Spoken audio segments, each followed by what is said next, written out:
জাআত মালাইকাতুন ইলা নবী সাল্লাল্লাহু আলাইহি ওয়াসাল্লাম। একদল ফেরেশতা আল্লাহর নবীর কাছে আগমন করলেন। আল্লাহর নবী তখন ঘুমায়। নবীজি ঘরের মধ্যে ঘুমাইতেছে, একদল ফেরেশতা নবীর সামনে আসছে। এখন আপনাদের প্রশ্ন, হুজুর নবীজি ঘুমাইলে আমরা এই হাদিস জানলাম কেমনে? নবী তো ঘুমাই রয়েছে, তো ফেরেশতা যে আসছে নবী এই কথা আমগরে কেমনে জানাইলেন? পুরো হাদিস শুনলে বুঝতে পারবেন। নবী তো ঘুমাই রয়েছে, তাও আবার যেন কিতাব না, বুখারী শরীফের বর্ণনা। রাসূল সাল্লাল্লাহু আলাইহি সাল্লাম ঘুমিয়ে আছে, ফেরেশতারা আসছে। এক ফেরেশতা বলতেছে ইন্নাহু নাঈম, উনি তো ঘুমায়। আরেক ফেরেশতা কয় ইন্নাল আইনা নাঈমা ওয়াল কলবা ইয়াকযান, ওনার চোখ ঘুমায় অন্তর ঘুমায় না। ওনার চোখ ঘুমায়, তাহলে বুঝাইছে হাদিস কিভাবে জানছি আমরা? ওনার তো অন্তর ঘুমায় না, চোখ ঘুমায়। এই জন্য যদি কেউ আজকে সকালে কোন একটা কিতাবের মধ্যে পড়েন নবীজি সাল্লাল্লাহু আলাইহি সাল্লাম ঘুম থেকে উঠেই ওযু ছাড়া নামাজ পড়ছে, আমিও পড়বো, এটা পাবেন হাদিসে, সহিহ হাদিসের মধ্যে পাবেন যে নবী সাল্লাল্লাহু আলাইহি সাল্লাম ঘুম থেকে উঠছে, উঠা ওযু ছাড়া নামাজ পড়ছে, এটা সহিহ হাদিসে পাবেন। এখন কেউ এই সহিহ হাদিসটা পাওয়ার পরে চিন্তা করলেন আজকে ইমাম সাহেবের ধর্ম দ্বারা, তো শীতকাল, প্রচন্ড শীতকাল, মসজিদে আসছে। আসার পর ইমাম সাহেব আয়েশা বলতেছে হুজুর শীতকালে ওযু তো না করলেও চলে। তো হুজুরকে কেন? আজকে হাদিসে পাইলাম নবীজি সাল্লাল্লাহু আলাইহি সাল্লাম ঘুম থেকে উঠা, লাগবে না, কিচ্ছু লাগবে না, চুপচাপ থাকেন, নবীজি সাল্লাল্লাহু আলাইহি সাল্লাম ঘুম থেকে উঠা ওযু ছাড়া নামাজ পড়ছে, তাই শীতকালে একটু ওযু না করলে কি হয়? হুজুর কয় এটা আপনি কি বললেন? আমি তো বুখারী শরীফ পড়াই 20 বছর, আপনি আমারে হঠাৎ সেই হাদিস বলে পড়ান, কিন্তু বুঝেন নাই হাদিস, হাদিস বুঝেন নাই। পরে হুজুর বলল বাবা আমি তো হাদিস বুঝছি। কয় কি? তো আমার ঘুম আর নবীজির ঘুম, আপনার ঘুম আর নবীজির ঘুম এক না। আমি আপনি যখন ঘুমাই আমাদের চোখ ঘুমায়, অন্তর ঘুমায়। নবী যখন ঘুমায় শুধু চোখ ঘুমায়, অন্তর ঘুমায় না। এই জন্য নবীর ওযু আছে না নাই ঘুম থেকে উঠলে নবী বুঝতে পারে, কিন্তু আমি আর আপনি যেহেতু ঘুমাইলে আমাদের চোখও ঘুমায়, অন্তরও ঘুমায়, তাই আমরা উঠার পর জানি না ওযু আছে না নাই, তাই আমাদের ওযু করতেই হবে। আর নবী ঘুম থেকে উঠার পর বুঝতে পারে ওনার ওযু আছে না নাই। ওযু না থাকলে ওনার ওযুর প্রয়োজন হয়, আর ওযু থাকলে ওনার ওযুর প্রয়োজন হয় না। ওই মাসালা আমার আপনার জীবনে ফিট করলে হবে না। চিন্তা করছেন নি হুজুরের গিয়ে ভুল ধরতে চেয়েছিল? রাসূল আকরাম সাল্লাল্লাহু আলাইহি সাল্লাম ঘুমিয়ে আসেন। তো এক ফেরেশতা কয় উনি ঘুমায়, আরেক ফেরেশতা কয় না ওনার চোখ ঘুমায়, অন্তর ঘুমায় না। ফেরেশতারা বললেন ইদরিবু লাহু মাসালা ইন্না লিসাহিবিকুম হাযা মাসালান ফাদরিবু লাহু মাসালা। যেই নবী ঘুমায় তার একটা দৃষ্টান্ত আছে, তার দৃষ্টান্ত তোমরা বর্ণনা দাও। ফেরেশতাদের মধ্যে একজন বললেন তিনি তো ঘুমায়, আরেক ফেরেশতা কয় তিনি ঘুমায় না, তার চোখ ঘুমায়, তার অন্তর ঘুমায় না। এবার তারা দৃষ্টান্তটা বর্ণনা দিয়েছেন, এই দৃষ্টান্তটা সবার মুখস্থ করা লাগবে, আপনারা মুখস্থ করবেন। আগামীকাল চা স্টলে বৈশা গীবত শেখায়ত না কইরা এই দৃষ্টান্ত একজন আরেকজনে বলবেন, পারবেন তো ইনশাআল্লাহ? দাওয়াত ও তাবলীগে যারা গাছতের আদব বলেন, এই আপনি গাছতের আদব এটা বলবেন। দেখেন নবী সাল্লাল্লাহু আলাইহি সাল্লাম কি বলে, মাসালুহু কামাসালি রাজুল, আল্লাহ নবীর দৃষ্টান্ত হলো এমন এক ব্যক্তির মতো, বানাদারা, যে ব্যক্তি একটা ঘর বানিয়েছেন, ওয়াজালা ফিহা মাদুবা, ঘরের মধ্যে একটা দস্তরখান বিছিয়েছেন, দস্তরখানের মধ্যে সুস্বাদু রং বেরঙের খাবার। ওয়া বা'সা দাইয়ান, একজন আহ্বানকারীকে বাহিরে পাঠাইছে, যাও রাস্তাঘাটে যাদেরকে পাইবা তাদেরকে দাওয়াত দেওয়ার বলবা এই ঘরের মধ্যে যারা আসবে তারা সুস্বাদু খাবার খেতে পারবে। ফামান আজাবাদ দাইয়া দাখালাদ দার ওয়া আকালা মিনাল মাদুবা। তো একজন আয়েশা বলছে ভাইও অমুক ঘরে সুন্দর দস্তরখান আছে, আপনারা আসেন যারা যারা খাবেন। একদল তার কথা সত্য মনে করছে, করার পর ঘরে গেছে, সত্যি সত্যি দস্তরখানের সুস্বাদু খাবার খাইছে। অমাল্লাম ইউজিবিদ দাইয়া, আরেক দল তার কথার সাড়া দেয় নাই, ওয়ালাম ইয়াকুলিদ দার, ঘরের মধ্যেও ঢুকে নাই, ওয়ালাম ইয়াদখুলিদ দার, ঘরের মধ্যেও প্রবেশ করে নাই, ওয়ালাম ইয়াকুল মিনাল মাদুবা, দস্তরখানের খাবারও খায় নাই। তাহলে যিনি ঘোষণা দিছে তার কথা বিশ্বাস করার ক্ষেত্রে দুই দল, একদল বিশ্বাস করছে, ঘরে গেছে, দস্তরখানের খাবার খাইছে, আরেক দল বিশ্বাস করে নাই, ঘরেও যায় নাই, দস্তরখানের খাবারও খায় নাই। এই কথা ফেরেশতা একদল আরেক দলের সাথে বলা বলি করে, আমার নবী ঘুমায় আছে, তবে নবীর চোখ ঘুমাইতেছে, অন্তর দ্বারা সব উপলব্ধি করতেছে। এই কথা বলার পর ফেরেশতারা বললেন আউযিলুহা লাহু, এটার ব্যাখ্যা দিয়ে দাও, এই যে কথাটা বললাম এটার ব্যাখ্যা দাও। এবার ফেরেশতারা ব্যাখ্যা দিতে লাগলেন, ফাদ্দার আল জান্নাহ, ঘরের দৃষ্টান্ত হলো আল্লাহর জান্নাত, দস্তরখানের দৃষ্টান্ত হলো সুস্বাদু খাবার। জান্নাত যিনি বানিয়েছেন তিনি হলেন আল্লাহ, আল্লাহ জান্নাত বানাইলেন, দস্তরখান বিছাইলেন, একজন আহ্বানকারী পাঠাইলেন। এই আহ্বানকারী অন্য কেউ নয়, এই আহ্বানকারী হলেন যিনি ঘুমিয়ে আছেন, মুহাম্মদ সাল্লাল্লাহু আলাইহি ওয়াসাল্লাম। তাহলে মুহাম্মদ সাল্লাল্লাহু আলাইহি ওয়াসাল্লাম আমাকে আপনাকে ডাকতেছে ওই ঘরের দিকে, ওই দস্তরখানের দিকে। নবীর কথা মানার ক্ষেত্রে আমাদের মধ্যে দুই দল। এক দল কথা বিশ্বাস করে ঘরের মধ্যে যায়, এর মানে যারা নবীর কথা মানবে তারা আল্লাহর জান্নাতের মেহমান, তাহলে তারা জান্নাতের মেহমান হবে। শেষে কি বলে দেখেন, ফামান আতাআ মুহাম্মাদান সাল্লাল্লাহু আলাইহি ওয়াসাল্লাম, যারা আল্লাহর নবীর কথা মেনে নেয় তারা আল্লাহর অনুসারী হয়ে যায়। ওমান আসা মুহাম্মাদান সাল্লাল্লাহু আলাইহি ওয়াসাল্লাম, যারা নবীর কথা না মানে তারা আল্লাহর নাফরমান বান্দা হয়ে যায়। তাহলে দুইটা, একটা নবীরে মানা আর একটা নাফরমানি করা। বলেন আমরা কোনটা মানবো না নাফরমানি করব? মানবো, কারণ এই যে সূরা হাশরে ওয়াদা করছি নবী যা বলবে তা গ্রহণ করব। ভুলে গেছে? কোরআনে না ওয়াদা করছি যে আল্লাহ বলছে নবীরে যা দিয়েছি তা গ্রহণ করবা। আমি গুরুত্বপূর্ণ একটা কথা বলার জন্য শুধু এগুলো বুঝাইতেছি যে আল্লাহ বলছে আমি যা দিয়েছি নবীরে তা গ্রহণ করো, আর আমরাও নবীর থেকে জানলাম হ্যাঁ নবী আপনি আমাদেরকে যা দিবেন আমরা অঙ্গীকারাবদ্ধ গ্রহণ করব। সাহাবা উবাদা ইবনে সামিত রাদিয়াল্লাহু তাআলা আনহু কি বলেন দেখেন, নাসাই শরীফ হাদিস নাম্বার 4149 নম্বর হাদিস। তিনি বলেন বায়া'আন নবিয়্য সাল্লাল্লাহু আলাইহি ওয়াসাল্লাম আলা সামঈ ওয়াত তাআ, আমরা নবীর হাতে হাত রেখে বায়াত হলাম আলা সামঈ, নবীর কথা শুনবো, ওয়াত তাআ, নবীর কথা মানবো। বলেন নবীর কথা, নবীর কথা কেন সূরা হাশরে ওয়াদা করছি নবী যা বলবে তা গ্রহণ করব। এখন উবাদা ইবনে সামিত বলেন আমরা নবীর কাছে বায়াত হলাম, নবীর কথা শুনবো, নবীর কথা মানবো। কোন ক্ষেত্রে দেখেন কি বলে, ফিল ইউসরি ওয়াল উসরি, আমার অনুকূলে হলেও নবীর কথা মানবো, আমার প্রতিকূলে হলেও নবীর কথা মানবো। মানে আমার পক্ষে গেলেও মানবো, আমার বিপক্ষে গেলেও মানবো, কারণ কথাটা আমার নবীর। ওয়াল মানশাতি ওয়াল মুকরাহ, মানশাত মানে সুখেও মানবো, মুকরাহ মানে দুঃখেও মানবো। তাহলে সুখের সময় আমার নবীকে মানবো, দুঃখের সময়ও নবীকে মানবো। এরপরে বলতেছে ওয়ান লা নুনাজিআল আমর আহলা, যোগ্য মানুষ যদি যোগ্যতার আসনে বসে যায় এটার বিরোধিতা আমরা করব না, এই মর্মে আমরা বায়াত হলাম। আর যদি অযোগ্য ব্যক্তি যোগ্যতার আসনে বসে যায় এটার বিরোধিতা করা ফরজ হয়ে যায়। এটা এই মর্মে বায়াত হয়েছে সাহাবারা।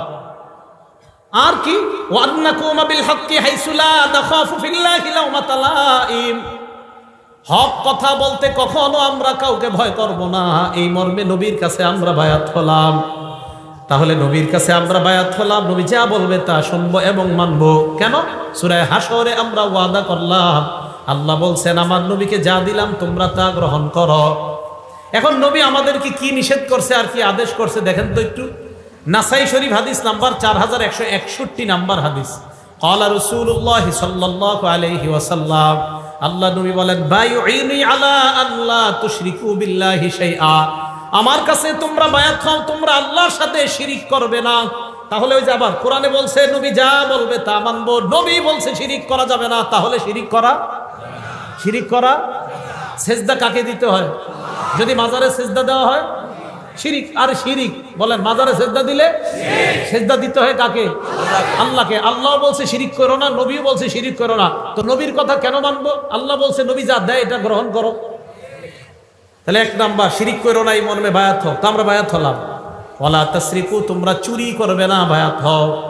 ওয়ালা তাজিনু, তোমরা ব্যভিচার করবে না, জিনা করবে না, বায়াত হও। জিনা কারে কয়? মানে আমাদের মাথায় একটা ইসা করে যে জিনা মনে হয় ওইটা, না না, সহিহ বুখারী 6612 6612 নাম্বার হাদিস। ক্বালা রাসূলুল্লাহ সাল্লাল্লাহু আলাইহি ওয়াসাল্লাম ইন্নাল্লাহা কাতাবা আলা ইবনি আদম হাজ্জাহু মিনাজ জিনা আদরাকা যালিকা লা মাহালা, সমস্ত আদম সন্তান আমি আপনি আলেম জাহেল সবাইকে আল্লাহ জিনা নামক পরীক্ষা দ্বারা পরীক্ষা করবেন। এই পরীক্ষায় সময় পড়তে হবে ফাজিনাল লিসান আল মান্তিক, জবানের জিনা হলো কথা বলা। যেই নারীর সাথে দেখা দেওয়া হারাম, এই নারীর সাথে সরাসরি কথা বলাও হারাম। সরাসরি কথা বলা মোবাইলে, এটা আজকে হইলো কেন? যেই নারীর সাথে সরাসরি দেখা দেওয়া হারাম, এই নারীর সাথে সরাসরি কথা বলা মোবাইলে, হ্যাঁ জোরে বলেন, মোবাইলে হারাম। তাহলে জিনাল লিসান আল মান্তিক, মুখের জিনা হলো কথা বলা। ওয়াজিনাল আইনি আন নাজরু, চোখের জিনা হলো দেখা, চোখের জিনা দেখা। ওয়ান নাফসু তামান্না ওয়া তাশতাহি, রং নাম্বারে একটা মেয়ের সাথে কথা বললেন, বলার পর বালিশে মাথা লাগিয়ে চিন্তা করতেছেন না জানি মেয়েটা দেখতে কেমন। আল্লাহ নবী কয় অন্তরের জিনা করলা। এটা অন্তরের জিনা। এটা কিসের জিনা? অন্তরের জিনা। তো এই জাতীয় জিনা মনে হয় পুরো এলাকায়, স্মার্টফোন তো চালানি না, এটা হওয়ারও সম্ভাবনা নাই। তাহলে রাসূল সাল্লাল্লাহু আলাইহি সাল্লাম বললেন 1 নাম্বার শিরিক করবে না, 2 নাম্বার চুরি করবে না, 3 নাম্বার জিনা করবে না। তাহলে জিনা এগুলাও জিনা। হেঁটে হেঁটে কোনো নারীর দিকে যাওয়া পায়ের জিনা, কোনো নারীর শরীর স্পর্শ করতে যাওয়া হাতের জিনা, চ্যাটিং করা কোনো নারীর সাথে মোবাইলে এটাও হাতের জিনা, অবৈধভাবে কোনো নারীর সাথে চ্যাটিং করা অপ্রয়োজনীয় এটা হাতের জিনা। কিসের জিনা? হাতের জিনা। হ্যাঁ, হাতের জিনা। এই জিনার মধ্যে লিপ্ত হওয়া যাবে না। এটা রাসূল সাল্লাল্লাহু আলাইহি ওয়াসাল্লাম ওয়াদাবদ্ধ। ওয়ালা তাকতুলু আওলাদাকুম, তোমরা তোমাদের সন্তান হত্যা করবে না। ওয়ালা তাতুনা বিবুহতান তাফতারুনাহু বাইনা আইদিকুম, নিজেরা বানিয়ে মিথ্যা কথা বলবে না। আপনারা অনেক কিছু বানিয়ে বলে ফেলেন, ইমাম সাহেবের নামে বলে ফেলেন, মুয়াজ্জিনের নামে বলে ফেলেন, এলাকার একটা ভালো মানুষের নামে একটা খারাপ কথা রটায়া দিলেন। এটা করা যাবে না। নবীজি বলছেন ওয়ালা তাসুনি ফি মারুফ, নেক কাজে তোমরা আমার নাফরমানি করবা না। তাহলে রাসূল সাল্লাল্লাহু আলাইহি সাল্লামকে আল্লাহ যা দিয়েছেন এটা গ্রহণ করা, যা থেকে নিষেধ করেছেন এটা থেকে বিরত থাকা। এখন বলেন তো রাসূল সাল্লাল্লাহু আলাইহি সাল্লাম আমাদেরকে কয়টা জিনিস দিয়ে গেছে? 2টা। প্রথমে বলছে সব নবীরা তার উম্মতকে 2টা বিষয় বলে, ভালো গুণগুলা জানায় দেয়, খারাপ জিনিসগুলা থেকে সতর্ক করে। এখন এই ভালো আর খারাপগুলো আমরা পামু কই? বলেন, যেই জিনিসের মধ্যে পামু এই জিনিসের নাম বলেন কোরআন সুন্নাহ। বলেন কোরআন সুন্নাহ। এখন বলেন তো নবীর যা কথা মানবো আমরা আর যা থেকে বিরত থাকবো এটা কয় জায়গায় পাবো? 1 নাম্বার, 2 নাম্বার সুন্নাহ। মনে থাকবে তো? হ্যাঁ। ক্বালা রাসূলুল্লাহ সাল্লাল্লাহু আলাইহি ওয়াসাল্লাম, সহিহুত তারগিব একটা কিতাবের নাম, হাদিস নাম্বার 40। নবীজি বলেন তারাকতু ফীকুম মা ইন ইতাসামতুম বিহি ফালান তাদিল্লু আবাদা, আমি তোমাদের কাছে 2টি জিনিস রেখে গেলাম, এই 2টি জিনিস যদি তোমরা আঁকড়ে ধরো কখনো তোমরা পথভ্রষ্ট হবে না। 1 নাম্বার কিতাব আল্লাহ, আল্লাহর কোরআন। 2 নাম্বার সুন্নাত রাসূলি, রাসূল সাল্লাল্লাহু আলাইহি ওয়াসাল্লামের সুন্নাত। বলেন 1 নাম্বার আল্লাহর, 2 নাম্বার রাসূলের সুন্নাত। এখন এইগুলো আমি কেন বলতেছি? হ্যাঁ, বলার কারণ কি? বলার কারণটা হলো ইবনে মাজার 12 নাম্বার হাদিস। বলেন কিতাবটার নাম ইবনে মাজা। কোন কিতাব? হাদিস নাম্বার 12। নবীজি সাল্লাল্লাহু আলাইহি সাল্লাম বলেন ইউশিকুর রাজুলু মুত্তাকিয়ান আলা আরিকাতি, এমন একটা জামানা আসবে যেই জামানায় মানুষ সিংহাসনের মধ্যে ভাব নিয়ে বসবে, সিংহাসনের ভাব নিয়ে বসা থাকবে। ইউহাদ্দাসু বিহাদিসিম মিন্নি, আমার হাদিস তার সামনে পেশ করা হবে। হাদিস পেশ করার পর ওই লোক বলবে বাইনানা ওয়া বাইনাকুম কিতাবুল্লাহ, আমাদের মাঝে আল্লাহর কোরআন থাকতে হাদিসের কি প্রয়োজন? কোরআন থাকতে হাদিসের, এইটা বলার জন্য আমি এতগুলা কথা বলছি। নবীজি আমাদেরকে যা দিবে আমরা গ্রহণ করবো, ওয়াদা করছি। এখন হাদিস কে দিছে? আরে হাদিস কে দিছে? নবীজি। আমাদেরকে হাদিসগুলো কে দিয়েছেন? নবীজি। তো এই পণ্ডিতের সামনে হাদিস পেশ করলে বলে আমাদের মাঝে কোরআন আছে, কোরআন থাকতে হাদিসের কি প্রয়োজন? আর আমার নবী যখন নাকি বর্তমান জামানায় কেউ বলে কোরআন থাকতে হাদিসের কি প্রয়োজন, এই কথা বলার সাথে সাথে আমি আরিফ বিন হাবিবের ঈমান আরো বেড়ে যায় আমার নবীর কথার সত্যতার প্রতি। কারণ নবী 1500 বছর আগে বলছে তোমার মতো মূর্খের যে আরিফ আর ঘটবে যে তুমি বলবা কোরআন থাকতে হাদিসের কি প্রয়োজন, তুমি যে এরকম আসবা দুনিয়াতে, এটা নবী 1500 বছর আগে জানায়া দিছে। তাই নবীর কথার প্রতি ঈমান আরো বাইরে গেছে। তো নবীজি বলেন এমন একটা জামানা আসবে যেই জামানায় এইভাবে মানুষ বসা থাকবে, তার সামনে হাদিস পেশ করা হলে সে বলবে কোরআন থাকতে আবার হাদিসের কি প্রয়োজন, এই কথা বলবে। আর কি যুক্তি দিবে? ফামা ওয়াজাদনা ফীহি মিন হারামিন হারামনা, কোরআনে যেটা হারাম এটাই তো হারাম। ওয়ামা ওয়াজাদনা ফীহি মিন হালালিন ইস্তাহলালনা, কোরআনের হালালকে হালাল মানলাম। আচ্ছা বলেন তো আমরা মুসলমানরা কোরআনের হারামকে হারাম মানি কিনা? কোরআনের হালালকে হালাল মানি কিনা? তো ওই লোক যুক্তি দিয়ে আপনারে বুঝাবে কোরআনের হারামকে হারাম মানি, কোরআনের হালালকে হালাল মানি, হাদিসের কি প্রয়োজন, এই যুক্তি আপনাকে দিবে। তখন আপনি পাল্টা প্রশ্ন করবেন, ভাই কোরআনের মধ্যে আছে রুকু করো, কোরআনের মধ্যে আছে সিজদা করো, ইয়া আইয়ুহাল্লাযীনা আমানুর কাউ, হে ঈমানদারগণ তোমরা রুকু করো, ওয়াসজুদু সিজদা করো।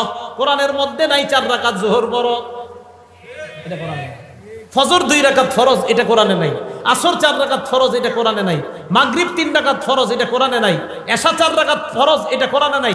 কোরআনে আছে নামাজ পড়ো, কোরআনে আছে রুকু করো, কোরআনে আছে সেজদা করো, হাদিসের মধ্যে আছে নামাজ এইভাবে পড়ো, হাদিসের মধ্যে আছে ফজর এইভাবে পড়ো।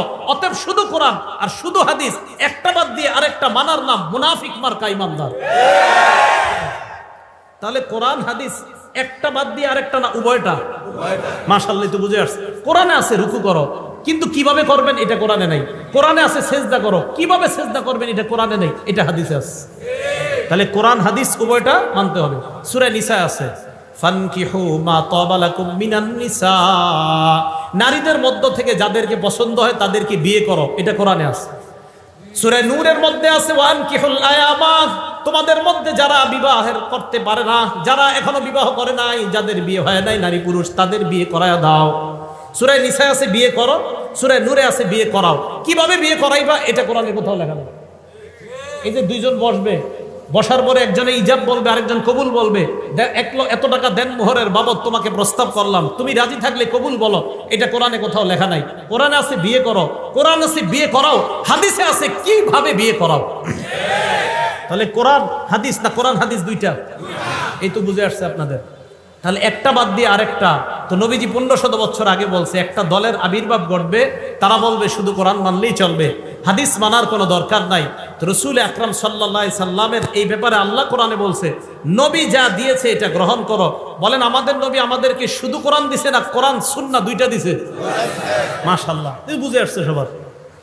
এই জিনিস দুইটাই আমরা গ্রহণ করব, এটা রাসূল সাল্লাল্লাহু আলাইহি সাল্লাম আমাদেরকে দিয়েছেন।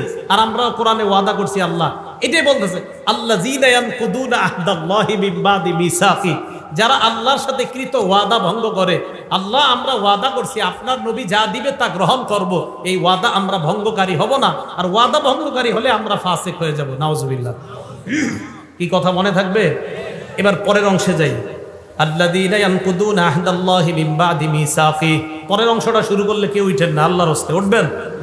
কারণ পরের অংশটা এমন একটা বিষয়, এটা শুনলে অনেকে উঠা যায়, উঠেন না কিন্তু। হ্যাঁ, ওয়ায়াকতাউনা মা আমারাল্লাহু বিহি আইয়ুসালা, আল্লাহ যা জোড়া লাগাইতে আদেশ করে তারা তা ছিন্ন করে। ফাসিকদের দ্বিতীয় পরিচয় দিচ্ছে আল্লাহ, আল্লাহ যা জোড়া লাগাইতে বলে তারা সেটা ছিন্ন করে। আল্লাহ জোড়া লাগাইতে বলে আত্মীয়তার সম্পর্ক, এটা তারা ছিন্ন করে। কিসের সম্পর্ক? কিসের? রক্তের সম্পর্ক, আত্মীয়তার সম্পর্ক। বলেন রক্তের সম্পর্ক, আত্মীয়তার সম্পর্ক। সহিহ বুখারী হাদিস নাম্বার 5983 নাম্বার হাদিস। এক ব্যক্তি রাসূল আকরাম সাল্লাল্লাহু আলাইহি সাল্লামের কাছে আসছে, আসে বলে আখবিরনি বিআমালিন ইউদখিলুনিল জান্নাহ, ইয়া রাসূলুল্লাহ এমন কিছু আমল আমাকে বলেন যে আমলটা করলে আমি আল্লাহর জান্নাতের মেহমান হয়ে যাব। এই প্রশ্ন করার পর সাহাবারা বললেন ফাকালাল কওম মালাহ মালাহ, সাহাবারা বললেন এই লোকটার কি হইল, এই লোকটার কি হইল, কি প্রশ্ন করে, এমন আমল বলেন যে আমল করলেই জান্নাতে যাব, লোকটার কি হলো? নবীজি বলে আরে থামো, অরবুল মালাহ, লোকটার প্রয়োজনীয়তা আছে তাই জিজ্ঞাসা করছে। নবী বললেন 4 আমল করবা, মরলেই জান্নাতি হবা। কয় আমল? 1, তা'বুদুল্লাহ লা তুশরিকু বিহি শাইআ, শিরিক মুক্ত ইবাদত করবা। কি মুক্ত ইবাদত? শিরিক। ওলামায়ে হযরতদের কাছে আবদার করব, মানুষের পায়ে ধরে ধরে বুঝান ভাই শিরিক করেন না। আমাদের হাজারো মুসলমানরা নামাজ পড়ে 5 ওয়াক্ত, কিন্তু সে যে শিরিক করে সে জানেও না। বিভিন্ন দিন আসলে, বিভিন্ন মাস আসলে, বিশেষ করে রজব মাস আসলে, কোন মাস? আরে কোন মাস? সামনে তো এই পদ্মা ব্রিজ না, তো পদ্মার এই পাশে কিছুটা গ্রান আছে, আর ওই পাশে তো মাশাআল্লাহ কঠিন গ্রান। গ্রান মানে গন্ধ, বেদাতের গন্ধ। বেদাতের তো গ্রান হয় না, গন্ধ। কি হয়? গন্ধ। তো দেখেন 1 নাম্বার তা'বুদুল্লাহ, আল্লাহর ইবাদত করবা, শিরিক করা যাবে না। 2 নাম্বার তুকিমুস সালাত, সালাত কায়েম করবা। 3 নাম্বার তুতিজ যাকাত, যাকাত আদায় করবা। 4 নাম্বার তাসিলুর রহিম, আত্মীয়তার সম্পর্ক জোড়া লাগাইবা। রক্তের সম্পর্ক জোড়া লাগাইবা, মারা যাইবা আল্লাহ পাক তোমাকে জান্নাতের মেহমান বানায়া দিবেন। তাহলে 4 নাম্বার রক্তের সম্পর্ক, 4 নাম্বার আত্মীয়তার সম্পর্ক, এটা আল্লাহ আদেশ করছে জোড়া লাগাইতে, এটা ছিন্ন করার আদেশ করে নাই। সহিহ বুখারী হাদিস নাম্বার 5984 নাম্বার হাদিস। এই হাদিসের মধ্যে আসছে ক্বালা রাসূলুল্লাহ সাল্লাল্লাহু আলাইহি ওয়াসাল্লাম লা ইয়াদখুলুল জান্নাতা কাতিউন, আত্মীয়তার সম্পর্ক ছিন্নকারী জান্নাতে প্রবেশ করবে না। রক্তের সম্পর্ক ছিন্নকারী জান্নাতে প্রবেশ করবে না।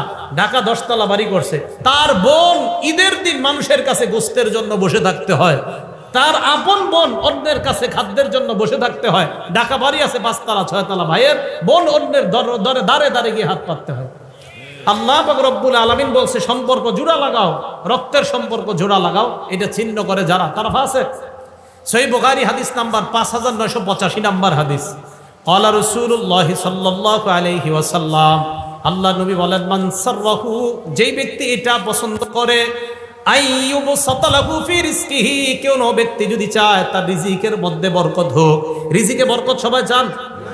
2 নাম্বার, ওয়ায়ুনসালাহু ফি ইসরিহি বা আসরিহি, কেউ যদি চায় তার হায়াতে বরকত। বলেন কয় জিনিসে বরকত? রিজিকে, হায়াতে। বলেন রিজিকে। যদি এই 2 জিনিসে কেউ বরকত চায়, নবী বলেন ফালইয়াসিল রহিমা, সে যেন রক্তের সম্পর্ক জোড়া লাগায়, আল্লাহ তার রিজিকে এবং হায়াতে বরকত দান করবেন। বলেন রিজিক আর হায়াতে বরকত দানের কয় উপায়? মানে না, উপায় একটা। রিজিক আর হায়াতে বরকত হবে একটা আমল করলে, রিজিক আর হায়াতে ভরপুর বেশি বরকত হবে একটা আমল করলে, সেটা হলো রক্তের সম্পর্ক জোড়া লাগাইলে। রক্তের সম্পর্ক জোড়া লাগাইলে রিজিকে বরকত হবে, হায়াতে বরকত হবে। এটা আজীব হাদিস শোনেন, সহিহ বুখারী হাদিস নাম্বার 5987 নাম্বার হাদিস। ইন্নাল্লাহা খালাকাল খালক, আল্লাহ সৃষ্টি বানাইলেন, আসমান জমিন বানাইলেন। বানানোর পর হাত্তা ইদা ফারাগা মিনাল খালকি, আল্লাহ যখন সৃষ্টি থেকে অবসর হলেন, দেখেন কি কামাতির রহিম, রক্তের সম্পর্কটা আল্লাহর সামনে দাঁড়ায় গেছে। আরে আমি আপনারা কিন্তু সম্পর্কটা এটা কেমনে দাঁড়াইছে আল্লাহ জানে, দাঁড়াইছে। দাঁড়ানোর পর আল্লাহকে বললেন, আল্লাহ হাযা মাকাবুল আইজি বিকা মিনাল কাতিআ, আল্লাহ রক্তের সম্পর্ক যারা ছিন্ন করে তাদের থেকে পানা চাওয়ার আপনি তো শ্রেষ্ঠ জায়গা, তাই আমি আপনার সামনে দাঁড়াইলাম। আল্লাহ বললেন, আমা তারদাইনা আন আসিলা মান ওয়াসালাক, তুমি কি সন্তুষ্ট না যারা তোমাকে রক্ষা করবে? আমি ওয়াদা করলাম, আমি আল্লাহ তাদেরকে রক্ষা করার ওয়াদা করলাম। রক্তের সম্পর্ককে আল্লাহ বললেন, ভাই ভাইকে যদি সম্পর্ক রক্ষা করে, ভাই বোনের সম্পর্ক যদি রক্ষা হয়, রক্ত আর আত্মীয়তার বন্ধন যদি রক্ষা হয়, আমি আল্লাহ ওই ব্যক্তিকে রক্ষা করব। এরপরেরটা কি কইছে? ওয়া আক্তাআ মান কাতাআক, তোমাকে যারা ছিন্ন করবে আমি আল্লাহ তাকে ছিন্ন করব। আত্মীয়তার সম্পর্ক যে ছিন্ন করবে আমি তাকে ছিন্ন করব। আল্লাহ আমাদের সকলকে আত্মীয়তার সম্পর্ক জোড়া লাগানোর তৌফিক দান করেন। অনেকে প্রশ্ন করে, হুজুর আমার আত্মীয় যদি আমার সাথে খারাপ ব্যবহার করে আমি কি করব? করে না? জবাব আসতেছে, আগে শুনেন। সহিহ বুখারী হাদিস নাম্বার 5990 নাম্বার হাদিস। ক্বালা রাসূলুল্লাহ সাল্লাল্লাহু আলাইহি ওয়াসাল্লাম, আল্লাহ নবী বলেন, ওয়ালাকিন লাহুম রাহিমুন আবুল্লু বিবালালিহা, নবীজি বলেন আত্মীয়তার সম্পর্কে আর একটা রস আছে। আত্মীয়তার সম্পর্কের যে রস, এই রসের মাধ্যমে এই আত্মীয়তার সম্পর্ককে আমি প্রাণবন্ত করে রাখি, সজীব করে রাখি। রক্তের সম্পর্ককে আমি সজীব করে রাখি, প্রাণবন্ত করে রাখি সবসময়। এবার প্রশ্নের উত্তর নেন। যারা বলেন, হুজুর আমার বোন তো আমার সাথে কথা বলে না, আমার ভাই আমার সাথে কথা বলে না, আসেনি এই অভিযোগ। হ্যাঁ, এখন তাদের অভিযোগের জবাব নবীজি দিয়ে দিছে, আমি কি দিব? সহিহ বুখারী হাদিস নাম্বার 5991 নাম্বার হাদিস। ক্বালা রাসূলুল্লাহ সাল্লাল্লাহু আলাইহি ওয়াসাল্লাম, আল্লাহ নবী বলেন, লাইসাল ওয়াসিলু বিল মুকাফি, কয় শুধুমাত্র আমি আমার ভাইয়ের সাথে সম্পর্ক জোড়া লাগাইলাম এটার নামে আত্মীয়তার সম্পর্ক রক্ষাকারী এমন না, এটা তো আত্মীয়তার সম্পর্ক রক্ষা হচ্ছেই। নবীজি বলেন, প্রকৃত আত্মীয়তার সম্পর্ক রক্ষাকারী ওই ব্যক্তি, ওয়ালাকিনিল ওয়াসিলুল্লাযী ইযা কুতিআত রাহিমুহু ওয়াসালাহা, নবী বলেন প্রকৃত আত্মীয়তার সম্পর্ক রক্ষাকারী ওই ব্যক্তি, যখন আত্মীয়তার সম্পর্ক কেউ ছিন্ন করে ওই ব্যক্তি আগে বেড়ে সেটাকে রক্ষা করে। আপনার বোন আপনার সাথে কথা বলে না, বাস না বলুক, আপনি আত্মীয়তার সম্পর্ক রক্ষা করেন। আমি আপনাদেরকে একটা বাংলা বলে যাই, আপনি দেখবেন আপনার ভাইয়েরা বোনেরা আপনারে ঠকাইতেছে, আপনি বুঝতেছেন, এরপরেও আপনি তাদের সাথে সুন্দর সম্পর্ক রাখতেছেন কেন? যে নবী বলছে আত্মীয়তার সম্পর্ক ঠিক রাখতে। আপনি দেখবেন 2, 4, 5, 10 মাস পরে আপনি খোঁজ নিয়ে দেখবেন তাদের সবার চাইতে আপনি ভালো আছেন। দেখেন, যদিও আপনি বাহ্যিকভাবে দেখতে একটু হেরে যাচ্ছেন, বাহ্যিকভাবে আপনি একটু ফেল হয়ে যাইতেছেন, তাদের চেয়ে দেখা যাচ্ছে আল্লাহ আপনাকে ভালো রাখবে, এই কথা মনে রাখেন। তাহলে আত্মীয়তার সম্পর্ক এটাকে বলা হয় প্রকৃত, যে কেউ যদি ছিন্ন করে তার সাথে সম্পর্ক রক্ষা করা। আর আত্মীয়তার সম্পর্ক ছিন্ন করা মানে ফাসিক হওয়া, আত্মীয়তার সম্পর্ক ছিন্ন করা মানে জাহান্নামে যাওয়া। আল্লাহ হেফাজত করেন। মুসলিম শরীফের হাদিস, জান্নাতুল ফেরদাউসের উপরে হলো আরশ, সুবহানাল্লাহ। হাদিসে আসছে আল ফিরদাউস আলা জান্নাত, জান্নাতুল ফেরদাউস হলো জান্নাতের সবচেয়ে উঁচু জায়গাটা। এই হাদিসের মধ্যে নবী বলেন ওয়ামিন ফাওকিহা আল আরশ, জান্নাতুল ফেরদাউসের উপরে হলো আরশ। এবার মুসলিম শরীফের হাদিস শোনেন, আর রহিমু মুআল্লাকাতুন বিল আরশ, রক্তের সম্পর্কটা এই এখনো আরশের সাথে ঝুলে রয়েছে। এইভাবে ঝুলে ঝুলে রক্তের সম্পর্ক আর আত্মীয়তার সম্পর্ক বলতে থাকে, মান ওয়াসালানি ওয়াসালাহুল্লাহ, আমাকে যারা রক্ষা করে আল্লাহ যেন তাদেরকে রক্ষা করে। অমান কতানি কতাহুল্লাহ, রক্তের সম্পর্ক ঝুলে ঝুলে বলে আমাকে যারা ছিন্ন করে আল্লাহ যেন তাদেরকে ছিন্ন করে দেয়। নাউজুবিল্লাহ। রক্তের সম্পর্ক আরশের সাথে ঝুলে ঝুলে বলে আমাকে যারা রক্ষা করে আল্লাহ যেন তাদেরকে রক্ষা করে, আমাকে যারা ছিন্ন করে আল্লাহ যেন তাদেরকে ছিন্ন করে। আল্লাহ আমাদের সকলকে রক্তের সম্পর্ক রক্ষা করার তৌফিক দান করে। আবু দাউদ শরীফ হাদিস নাম্বার 4902 নাম্বার হাদিস, নবীজি সাল্লাল্লাহু আলাইহি সাল্লাম বলেন, মা মিন আজদারু আইয়ু আজ্জিলাল্লাহু লিসাহিবিহিল উকুবাতা ফিদ দুনিয়া ওয়া মা ইয়াদখিরু লাহু ফিল আখিরাহ মিসলুল বাগী ওয়া কাতিআতির রাহিম। রাসূল সাল্লাল্লাহু আলাইহি সাল্লাম বলেন, কোন অপরাধ এত ভয়ঙ্কর না, রক্তের সম্পর্ক ছিন্ন করা এত ভয়ঙ্কর অপরাধ। আত্মীয়তার সম্পর্ক ছিন্নকারীকে আল্লাহ দুনিয়াতে তো শাস্তি দিবেই, আখিরাতেও যে তার জন্য কি ভয়ঙ্কর শাস্তি আল্লাহ প্রস্তুত করে রাখছে, অন্য কোনো অপরাধের জন্য এত ভয়ঙ্কর শাস্তি রাখছে কিনা নবী বলে আমার জানা নাই। এই অপরাধের জন্য আল্লাহ যেই পরিমাণ শাস্তি আল্লাহ প্রস্তুত করে রাখছে। তাহলে আত্মীয়তার সম্পর্ক ছিন্নকারীকে দুনিয়াতেও শাস্তি দিবে, আখিরাতেও শাস্তি দিবে। আবু দাউদ শরীফের হাদিস। সহিহ বুখারী হাদিস নাম্বার 6138 নাম্বার হাদিস। বলেন আল্লাহরে বিশ্বাস করি কারা কারা? হাত উঠায় রাখেন, বিশ্বাস করি সবাই। তাহলে হাত উঠায় হাদিসটা শুনেন। ক্বালা রাসূলুল্লাহ সাল্লাল্লাহু আলাইহি ওয়াসাল্লাম, মান কানা ইউমিনু বিল্লাহি ওয়াল ইয়াউমিল আখির, রাসূল সাল্লাল্লাহু আলাইহি সাল্লাম বলে যে আল্লাহ বিশ্বাস করে, করি তো, এবং আখিরাত বিশ্বাস করে, করি, ফালইয়াসিল রহিমা, সে যেন আত্মীয়তার সম্পর্ক রক্ষা করে। হাত উঠায় রাখেন। আত্মীয়তার সম্পর্ক রক্ষা করা মানে আল্লাহরে বিশ্বাস করা, আত্মীয়তার সম্পর্ক রক্ষা করা মানে আখিরাত বিশ্বাস করা। তাহলে আমরা আল্লাহ মানি, আখিরাত মানি, তাহলে রক্তের সম্পর্ক ছিন্ন হয়ে থাকলে তার সাথে রক্তের সম্পর্ক জোড়া। আল্লাহ তৌফিক দান করেন। ভাই কথা বলে না, আপনি আগায় কথা বলবেন। বোন কথা বলে না, আপনি আগায় কথা বলবেন। আপন ভাই ভাইকে 40 বছর একজন আরেকজনের চেহারার দিকে তাকান, কত বড় ভয়ঙ্কর কথা। বাবা চাচার সাথে কথা বলে না দেখা ভাতিজাও চাচারে সালাম দেয় না। আরে এটা কেমন কথা? আপনার বাবা আর চাচার মধ্যে একটু দ্বন্দ্ব হয়েছে, এটা ভাই ভাইয়ের অভিমানের ব্যাপার। আপনি ভাতিজা চাচারে দেখলে সালাম না দিয়ে আরেক রাস্তায় কিভাবে যান? এটা কেন? এটা যেন না হয়। ইবনে মাজাহ 3251 নম্বর হাদিস। রাসূল আকরাম সাল্লাল্লাহু আলাইহি সাল্লাম বলেন, নিরাপদে কারা কারা জান্নাতে যাইতে চাও? নিরাপদে সবাই জান্নাতে যাইতে চাই? রাসূল আকরাম সাল্লাল্লাহু আলাইহি সাল্লাম বলেন, নিরাপদে যদি জান্নাতে চাইতে চাও কয়েকটা আমল করবা। ইয়া আইয়ুহান নাস আফশুস সালাম, হে মানুষ তোমরা সালাম দাও। ওয়া আতিমুত তাআম, তোমরা খাবার খাওয়াও। ওয়া সিলুল আরহাম, রক্তের সম্পর্ক রক্ষা করো। ওয়া সাল্লু বিল লাইলি ওয়ান নাসু নিয়াম, রাতের বেলা মানুষ যখন ঘুমায় তখন তাহাজ্জুদের নামাজ পড়ো। তাদখুলুল জান্নাতা বিসালাম, মরো আর নিরাপদে জান্নাতে প্রবেশ করো। সালাম দাও, 2 নাম্বার খাবার খাওয়াও, 3 নাম্বার আত্মীয়তার সম্পর্ক রক্ষা করো, 4 নাম্বার রাতের বেলা তাহাজ্জুদের সালাত পড়ো, নিরাপদে জান্নাতে প্রবেশ করো। কথা কি বুঝে আসছে সবার? তাহলে ফাসেক কারা? আল্লাযীনা ইয়ানকুদুনা আহদাল্লাহ, যারা আল্লাহর সাথে কৃত অঙ্গীকার ওয়াদাকে যারা ভঙ্গ করে। আর আল্লাহর ওয়াদা কি কি এই ব্যাপারে আমরা নবীজির বিস্তর অনেকগুলো আলোচনা করলাম। এরপরে ওয়ায়াকতাউনা মা আমারাল্লাহু বিহি আইয়ুসালা, আল্লাহ যা জোড়া লাগাইতে বলে এটা যারা ছিন্ন করে। 3 নাম্বার ওয়ায়ুফসিদুনা ফিল আরদ, যারা জমিনে ফাসাদ সৃষ্টি করে, শান্তির পরিবর্তে যারা অশান্তি সৃষ্টি করে তাদেরকে আল্লাহ ফাসিক বললেন। শেষে আল্লাহ বলেন উলাইকা হুমুল খাসিরুন, তারা হলো ক্ষতিগ্রস্ত। ভাই আপনাদের কাছে হাত জোর করে আবদার, আমি আপনি মরার সময় আমার আপনার নামের পিছনে যেন ক্ষতিগ্রস্ত শব্দটা লেখা না হয়, আমার আপনার নামের পাশে যেন সফল ইমানদার লেখা হয়ে যায়। আজকে এই মুহূর্ত থেকে চেষ্টা করা, আল্লাহ সফল মুমিন বানায়া কবরে যাওয়ার সময়ও সফল মুমিন ঘোষণা করে আমার মৃত্যুটা দিয়ে আপনি আমাকে কবরে নিয়েন, এই দোয়া আল্লাহর কাছে করা। আল্লাহ পাক রব্বুল আলামিন আমাদের সকলকে সূরা বাকারার এই আয়াতের যে শিক্ষা, 1 নাম্বার আল্লাহর ওয়াদা ভঙ্গ না করা, 2 নাম্বার রক্তের সম্পর্ক ছিন্ন না করা, 3 নাম্বার পৃথিবীতে অশান্তি সৃষ্টি না করা, এই অপরাধগুলো থেকে যেন বেঁচে থাকতে পারি আল্লাহ তৌফিক দান করেন। আমিন। ওয়া আখিরু দাওয়ানা আনিল হামদুলিল্লাহি রাব্বিল আলামিন।